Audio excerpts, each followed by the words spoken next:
আসসালামু আলাইকুম গাইস। আজকে আমার 58 জনের একটা হাজি গ্রুপ বলতেছে, ভাই প্রতিদিন কি বাংলা খাবারই খাওয়াইবেন? সৌদি আরবে এসেছি, একদিন কি সৌদিয়ান খাবার খাওয়াইবেন না?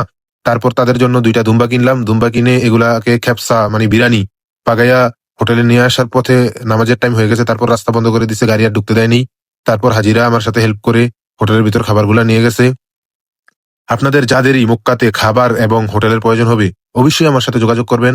আমরা ইনশাআল্লাহ বিশ্বস্ততার সাথে আপনার নিকটস্থ হোটেল ঠিক করে দেব, এবং আপনি হোটেলের যেই কোনো রোডে যেই কোনো হোটেলের নাম বললে ওই হোটেলে আমরা ঠিক করে দেব। এবং আপনি যদি দূরত্ব বলেন যে ভাই হারাম শরীফে যেতে যেন 5 মিনিট, 10 মিনিট, 7 মিনিট লাগে, এতটুকু দূরত্বের মধ্যে এই প্রাইজের মধ্যে আমাদেরকে হোটেল ঠিক করে দিবেন, অবশ্যই আমরা ঠিক করে দেব। যদি আমাদের কাছ থেকে খাবার নেন, হোটেল ঠিক করা আমাদের পেশা না, খাবার হচ্ছে আমাদের পেশা, খাবার দেওয়া। তাই আপনারা বললে আমরা অবশ্যই ঠিক করে দেব। আসলেই মোয়াল্লেমদের বাড়ি এক এক জেলায়, আমার বাড়ি আরেক জেলায়। তারপরও মোয়াল্লেমরা বিশ্বাস করে আমাকে লক্ষ লক্ষ রিয়াল পাঠিয়ে দেয় যে ভাই হোটেলটা ঠিক করে দেন, এবং খাবার দাবারের টাকাও অনেকেই অগ্রিম পাঠিয়ে দেয়, অনেকে খাবার খেয়ে টাকা দেয়। হ্যাঁ, সবাইকে খাবার দাবার খাওয়ানো শেষ, এখন আমরা খাইতেছি। আসলেই প্রতিদিনই আমাদের হাজি গ্রুপ আসে, কিন্তু প্রতিদিন তো আর ভিডিও করার সময় হয়ে ওঠে না, এবং ভিডিও করার মতো লোকও পাই না। আর আপনারা পুরো ভিডিওটা দেখার জন্য আপনাদেরকে অসংখ্য অসংখ্য ধন্যবাদ।